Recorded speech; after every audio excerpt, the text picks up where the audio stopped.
Toda corrida tem um começo, e a minha começou aqui. No chão seco do sertão, entre poeira e sonho. Eu corria sem saber que os meus pés me levariam tão longe. Cada passo foi uma escolha, cada dor uma lição. Correr nunca foi só sobre velocidade. É sobre resistência. Sobre não desistir quando o corpo pede para parar.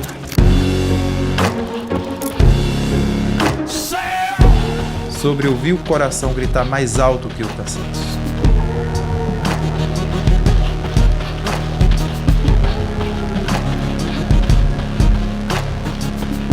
Eu sou o Wellington Cipó, o corredor do sertão.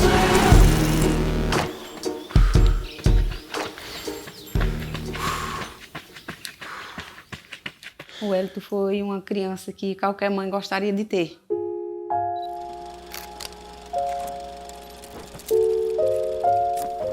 O Wellington sempre foi muito ativo, sabe? Quando eu fiquei grávida dele, eu tive muita alegria, sabe? Que eu tive 3 filhos e não criou.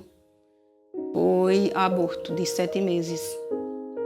Aí a primeira se criou 3 meses, a segunda 20 dias e a terceira nasceu morta. Aí o Wellington era a sensação de todo mundo. Todo mundo torcia para que ele não tivesse o destino dos outros, né? O Wellington é meu filho mais velho, batalhou muito para estudar, sofreu muito, andou muito de pé. No tempo dele não existia carro para ir para a escola, uma média de uns 8 a 9 quilômetros de pé, que não existia carro na época, né? A vida de Wellington aqui era correr. Briguei muito com muita gente aqui, porque diziam: o filho de Jair vai ficar doido correndo, só quem ficou correndo foi Pelé. E eu discutia muito com o povo por causa disso. E a gente sofreu muita dificuldade para estudar, porque a gente estudava em um povoado que era distante de casa. E houve esse período que a gente dependia, que o nosso transporte escolar era né, a bicicleta. E foi um período assim, de muito sofrimento, mas de muita superação. Eu ia para Buíque, peguei o cavalo, selei aqui. Quando saía ali em cima na volta, ele ia saindo, subindo, correndo, que ia, né? Aí eu saí mais ele, cheguei na beira da pista, o cavalo ia suado, e Aí eu fui acompanhar ele até na beira da pista, em Cícero de Compadre Mané. O Wellington se criou, muito ativo. Aí com 8 anos, o Wellington já trabalhava mais o pai na roça. Eu queria dividir a história de Wellington, né? Como foi meu aluno, eu acompanhei de perto o que ele fez, com perseverança, né? Dedicação, coragem e também humildade, né? A lembrança mais bonita quando era pequeno, que ele andava lá em casa, aí brincava todo satisfeito, chegava, chamava a avó, se escondia na cinha, e eu dizia: meu Deus, quem está me chamando? Quem está me chamando? Ai, é a voz de uma pessoa, que é o Wellington. E era assim, entendeu? Aí hoje em dia estou feliz porque ele está muito satisfeito. É meu fã.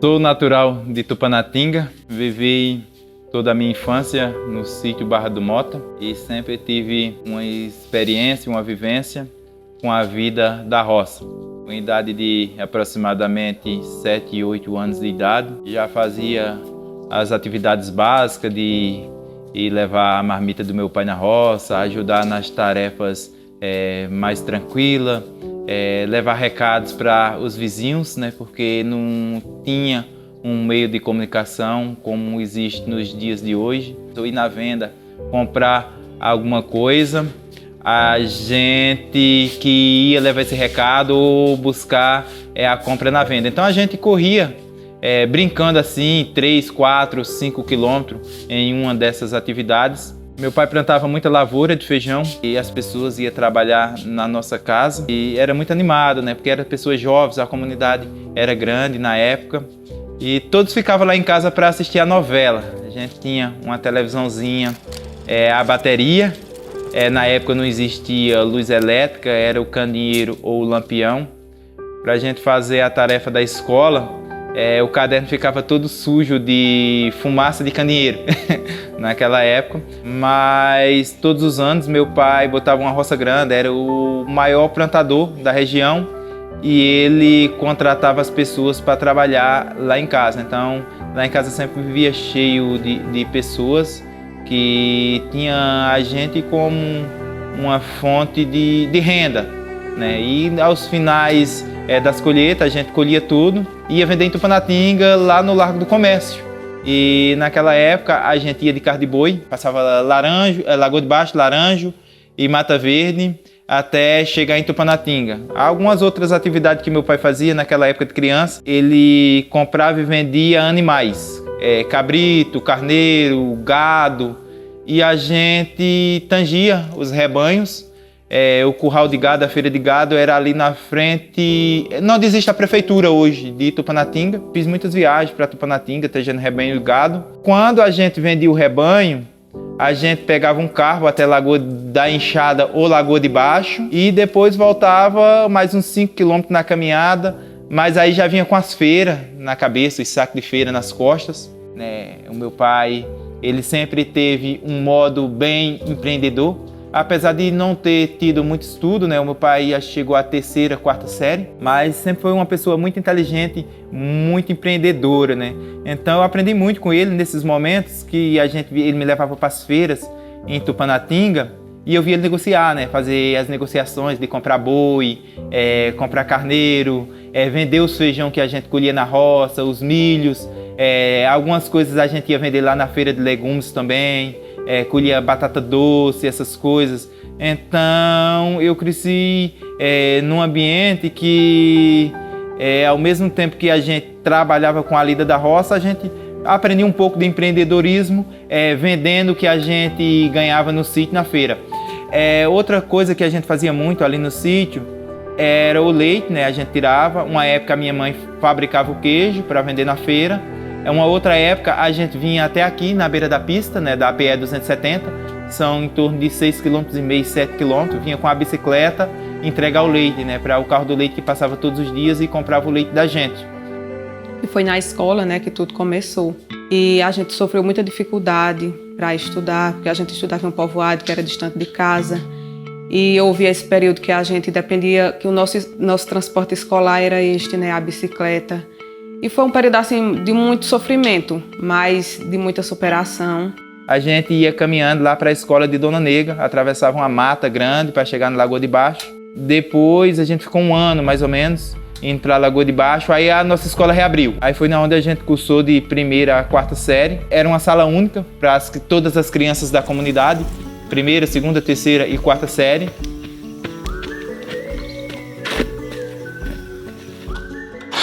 Nossa, como o tempo voa, hein? E assim, as lembranças que eu tenho das pessoas que moravam lá, os meus primos, né, que era a família Ferreira, que era a família da minha mãe, a professora Socorrão, né, o nome dela é Socorro, né, mas todo mundo conhecia ela como Socorrão, que ela era tipo uma líder comunitária lá da comunidade. E ela era professora, né? Foi professora dos meus pais e um período ela assumiu a liderança do grupo escolar. Era uma pessoa assim, muito respeitada na comunidade por todo mundo, por ser uma pessoa mais velha, uma pessoa que buscava ajuda ali para a comunidade, acolhia todo mundo. E ela tinha bastante filhos, acho que eram uns 10, né? Antes de eu conhecer o Wellington, eu conheci o pai dele, Jailson, e a mãe, Carmelita, porque eles estudaram comigo. O pai de Wellington e a mãe começaram a namorar na sala de aula que era aqui na minha casa. Fui madrinha de casamento da mãe de Wellington. E só não vi o Wellington nascer porque não estava na hora. Mas a vida de Wellington aqui era correr. Briguei muito com muita gente aqui porque diziam: o filho de Jailson vai ficar doido correndo, só quem ficou correndo foi Pelé.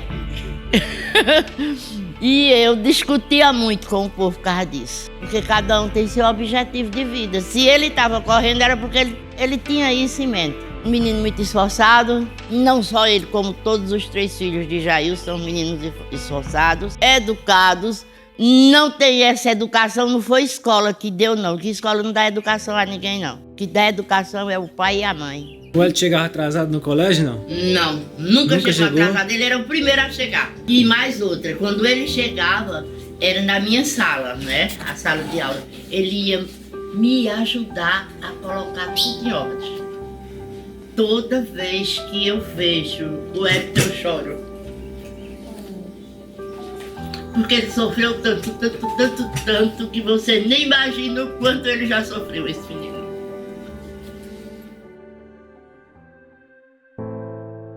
Eu cheguei na José Albuquerque Maranhão mais ou menos com 13, 14 anos. E a escola tinha 3 salinhas. Eu lembro como se fosse hoje. Cheguei numa segunda-feira.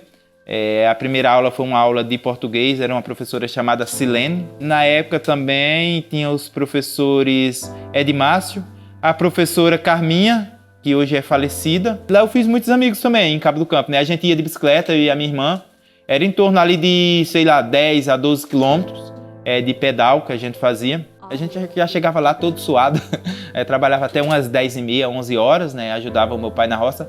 Sempre a gente acordava cedo, 5h30 da manhã, por aí. E tomava um banho, comia alguma coisa e pedalava até Cabo do Campo. Quando a bicicleta dele quebrava, ele botava a bicicleta no ombro e vinha com a bicicleta correndo, com a bicicleta no ombro. Nunca vi um menino correr tanto. E dessa maneira não só foi uma, nem 2, nem 3 vezes que ele passou aqui correndo. A vida dele era essa. E o pessoal, muita gente aqui, falava, isso é um louco. Menino louco? Louco não, rapaz. Deixa o menino fazer o que ele sente vontade. Isso é o que ele sente vontade de fazer é isso, então deixa ele correr. Um dia ele falou, pai, eu vou mudar minha vida daqui para frente. Eu digo, meu filho, vai mudar a sua vida como? Ele disse, pai, a partir de hoje, que Deus quiser, eu vou me tornar um corredor. Ô meu filho, você vai aguentar todo dia você vir de lá para cá, de pé e trabalhar? Eu digo, meu filho, vamos ver até quando você vai aguentar esse rojão. Não, pai, eu vou fazer o esforço, batalhar para ver se eu me torno um atleta. Tá certo, meu filho. Você quer fazer o quê, né? Nessa trajetória de 4 anos aqui na escola, ele sempre teve essa perseverança de aprender, a dedicação, né? E mesmo apesar das dificuldades que ele tinha, mas ele tinha a dedicação de querer aprender, de querer superar, né, os limites na sua vida. E o principal, a humildade. Ele sempre foi uma pessoa humilde, sempre tratava bem seus colegas, professores, os gestores aqui da escola na época. Aí eu fui estudar no Vigário João Inácio, do 1º ano ao 3º ano do ensino médio. Acredito que foi em abril de 2007 que a gente veio aqui à noite em um campeonato interclasse da escola Vigário João Inácio, uma escola estadual aqui da cidade. E eu estava sentado mesmo daquele lado ali na arquibancada e eu vi o rapaz correr aqui em torno da quadra e ele não parava de correr. Correu por uma meia hora, aí se aquecendo, né? E eu perguntei para os meus colegas de sala quem era aquele rapaz e eles me falaram que era o Cícero maratonista. Eu já era corredor, né, atleta amador, e daí ele me viu correndo, né? E eu, por acaso, troquei de colégio e fui estudar no colégio que o Hélio estudava. Então a gente pegou uma grande amizade lá. E ele começou a me explicar, né, que ele corria na região, as cidades de Ibimirim, Pesqueira, Venturosa, Pedra, e os prêmios que ele ganhava era prêmio simbólico, batedeira, bicicleta, R$50, R$100, tal. E aí eu perguntei para ele, ô Cícero, e quando é que vai ter uma corrida? Ele falou, olha, vai ter uma corrida mês que vem lá em Arco Verde. E eu convidei ele a vir conhecer o nosso treinamento.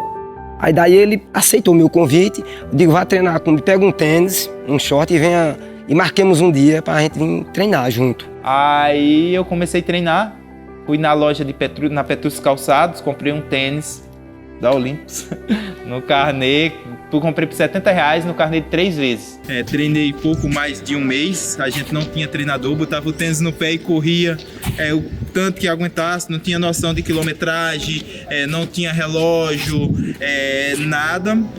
Mas aí eu fui 3º colocado nessa minha primeira participação na Corrida da Fogueira, uma corrida organizada pelo grupo LW, né? As lojas LW Esportes, lá na cidade de Arco Verde. E ele começou a gostar daí, cara. Aí a gente começamos a treinar mais ainda. Ele começou a andar comigo nas corridas. Venturosa, Arco Verde, Pedra, Itaíba, Tupanatinga e várias outras cidades. Até viajamos para fora de Pernambuco. E aí, quando a gente começou a fazer ensino médio, que ele se descobriu no esporte, né, no atletismo, aí ele quis viver a nova vida, né, seguir esse caminho, quis mudar, né, quis transformar a vida dele através do esporte. E hoje está aí, né, entre os melhores. Ele disse, olha mãe, eu vou sair de casa, eu vou lhe dar uma vida melhor. Ele tem um filho, pai, um filho assim, que é um filho bom para mim e para os irmãos dele. Ele é tipo um pai para os irmãos dele, sempre foi. Hoje não, que todo mundo tem as coisas, né? Mas quando não tinha, ele sempre ajudou. E até hoje ajuda a mim.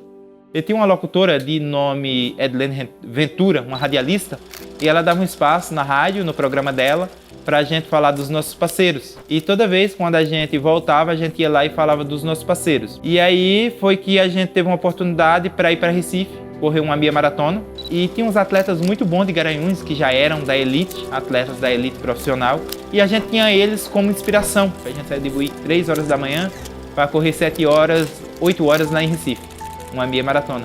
Foi a primeira vez que eu fui para a capital, foi a primeira vez que eu vi a praia.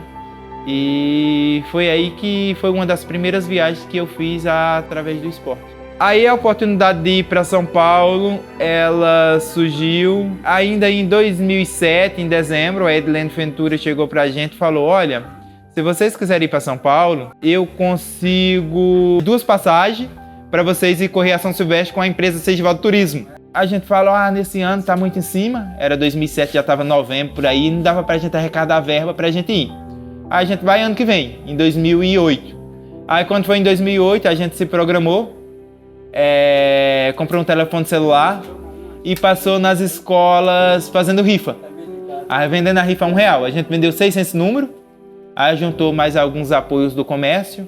Tinha um banco chamado Multibank, pagou as nossas inscrições. E a gente foi para São Paulo participar da corrida de São Silvestre de número 83, ou foi 84.